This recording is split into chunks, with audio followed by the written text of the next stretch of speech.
好来，乡亲继续要来讲这个参审制今仔日起行，职务法定敢若26个人报名。咱的国家审判史上第一届有人民参与审判新制度，今仔日正式来实施，由2位诉人参审员甲3位职业法官来组成着职务法庭来审理着法官的听解案。但是为5月开放报名到今，只有26个人报名。 这个人数比外界预期的减真多。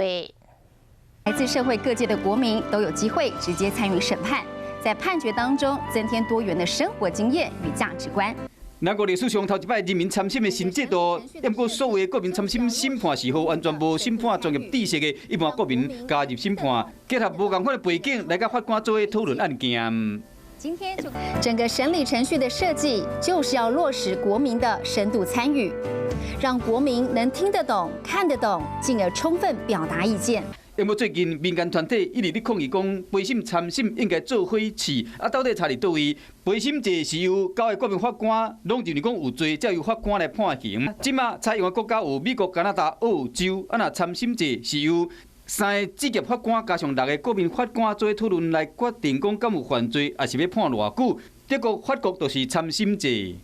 所谓的参审制是把人民的多元法律感情和法官的专业结合在一起，所以人民跟法官是合作的方式。 除了实施参审制以外，为今日一开始，审理法官庭解案，民众嘛会使参加，有2个百姓参审员，加上3个法官，不过敢若26个人报名尔。最后遴选委员会投票，票数悬的12个人为正式参审员。有法界人士分析讲，民众虽然无希望看到官官相护，不过嘛无想要介入判决，司法的改革要有一段真长的路要行。